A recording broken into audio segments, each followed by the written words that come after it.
The quality of healthcare systems in the United States varies drastically. For the most part, as my mom went through treatment for non-Hodgkin lymphoma and as I went through treatment for Hodgkin lymphoma, we had really favorable experiences in healthcare systems and institutions.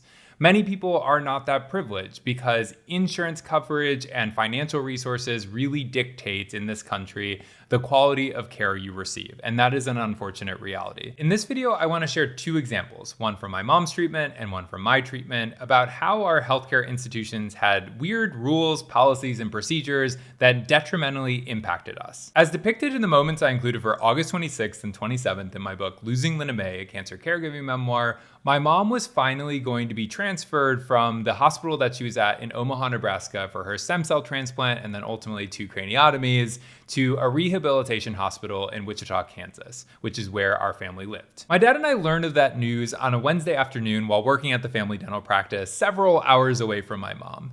She has to be transferred to the rehabilitation hospital the next day on a Thursday by noon at the latest.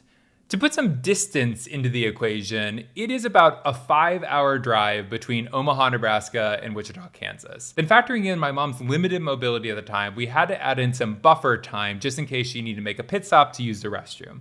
So we were in a really tight position to leave one hospital, go through that entire administrative process to be cleared to be released, to then end up at another hospital in time to make it before their deadline, because not only is that their cutoff for the day, it's their cutoff for the week. So if we didn't make it there in time, we would be stranded with my mom, who needed to be in a hospitalized facility for over a weekend because she wouldn't be able to be admitted until the following Monday, and she couldn't stay in Omaha, Nebraska because they needed her room for another stem cell transplant. Another complicating factor is that we had a vehicle in Omaha, Nebraska, because there was one instance where my dad and I drove up separately and then we drove home together and had just left it there just for the caregivers who were temporarily in town to be with my mom. So I have to get a last minute flight to Omaha. And of course, because it's Wichita to Omaha, there are no direct flights left, so I have to route through Chicago, even though it is a straight shot. When I arrive in my mom's room the next morning, I find her with her PICC line and her nasogastric intubation still placed. Evelyn, her nurse, lets me know that they have to be taken out of her system an hour apart. So that made it even less likely that we could hit that 12 p.m. cutoff point, because we needed to leave at latest by 8:30 to give us that buffer time just in case my mom needed to stop. Evelyn also informs us that the rehabilitation hospital hasn't given the necessary paperwork to this hospital, the research hospital, to release my mom yet to them. The rest of what transpired is in my book, so go check it out. But long story short is that due to the administrative error on the part of the rehabilitation hospital, we were not able to get transferred that day. And then because it was their fault, they allowed us to get admitted the next day on a Friday, which they said it was strictly prohibited when we were in the situation where it was logistically challenging for us to get my mom from Omaha, Nebraska to Wichita. So when it was their problem, they made an exception. When it was our problem, they wouldn't. Needless to say, the experience was so stressful. There was also the financial burden of having to do a last minute flight that ended up not even being necessary. Then there's that entire notion that the rehabilitation hospital is not seeing my mom as a person in this moment. She is just a patient that has a file about what has happened, and she is being transferred from a facility in Omaha to them, and that is it to them. They are not factoring in the fact that my mom had been in that hospital for nearly 2 months at that point. She had an autologous stem cell transplant followed by 2 craniotomies, one planned, one not. She had fallen into a depressive coma, and she had been bedridden for about a month at that point. So she was in no position to be transferred from Omaha to Wichita with such a tight turnaround. And it is just so maddening to me. They could have just given us that leeway from the get-go and said, yes, we normally don't accept patients on Fridays, but in your case, yes, that's not a problem. We'll make that work. That is what ended up happening anyway. Clearly, they had the infrastructure necessary to do it. There's a through line between that experience and what happened during my treatment, and that is the expectation that the individual who's going through treatment and their caregivers are able to just drop everything at a moment's notice to meet the needs of a medical institution versus the other way around. Once I was finally cleared for my autologous stem cell transplant, I was given this schedule for the day I would be admitted to the hospital. Show up at 11 a.m. to get a PICC line placed at an outpatient facility, and then just hang around because we don't know when your room will be ready. It could be the afternoon, it could be the evening. We'll just let you know. That's it. I didn't live remotely close to the hospital. It wasn't like as bad as Omaha to Wichita, but it could be a solid hour and a half drive, just depending on traffic because it's LA that we're talking about. And so it wasn't going to be convenient for me to go at 11 a.m., get a procedure done, then go all the way back home and then come back.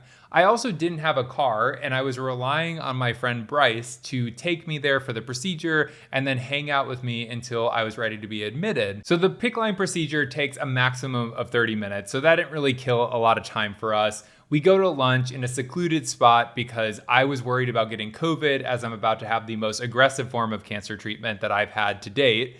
And then Bryce and I are just left to chill on benches around the campus of UCLA for several hours, which thankfully he's amazing company, so that wasn't terrible. But what was terrible was just the waiting and the anticipation. I was finally able to check in at 7 p.m., a solid 8 hours after I had that PICC line procedure. That is a long time to just expect someone to be nearby when they do not live in any close proximity to the hospital. And it also had implications on the treatment itself, because the moment you get admitted for an autologous stem cell transplant, they're going to start the chemotherapy conditioning. So I had to start getting the infusions at 10 p.m. and then a second one at midnight because I got admitted so late. And that cadence kept up for several days in a row after that. So if I would have just been admitted at 4 p.m., my entire cadence would have been very different and it could have been much better for me. Although now thinking about it, 4 p.m. wouldn't really be that great because I think I would have had a really early infusion then, like a 4 a.m. and then a 6 a.m. So that probably wouldn't have been preferable either. But once again, it was so frustrating because it was clear that they are not, as a medical provider, thinking about what Logan is doing in that 8-hour span of time between his one procedure and getting admitted to the hospital. No, they are thinking about how we can maximize the turnover of patients to make sure that there is no gap in our ability to bill insurance providers. It's the same at for-profit institutions as it is at nonprofit institutions. Granted, the former is probably a worse culprit of it than the latter, but still, it is broadly applicable because this is the United States and our healthcare system sucks. Also, when I am criticizing healthcare systems and institutions, I am not referring to the individuals who are in patient-facing roles, like nurses or care coordinators. They are the first people who recognize how unfortunate situations can be. They just have no power or authority to overrule what is being told to them are the policies and procedures. They are the first ones to say, I am so sorry. This is so frustrating. I understand why this is really upsetting to you. So even though they are ultimately representatives of the institution because that's who they work for, it's not their fault. They didn't create the rules and regulations. They are not the ones who are dictating the issues that you are now facing. They are just the one who are giving the bad news. So don't get mad at them. It's usually never their fault. This video is obviously going to change nothing with the healthcare system in the United States and the institutions within it. But if you are going through medical treatment or you're a loved one for someone who's going through medical treatment, you can take the proactive step to try to figure out whenever you know that there is going to be something happening subsequently. Like for example, in the case of my mom, we always knew that she was going to be transferred to a rehabilitation hospital. So we could have asked that hospital about their admissions process and understood that they only accept patients Monday through Thursday with a cutoff point at noon each of those days. That would have allowed my dad and I to do some contingency planning. Like I probably wouldn't have even left Omaha if we knew that there was even a possibility that this was going to happen. Similarly, I could have asked more questions about the admission process for my autologous stem cell transplant, and I could have learned that this was a possibility that I could be admitted at 7 p.m. after having a PICC line placed at 11 a.m.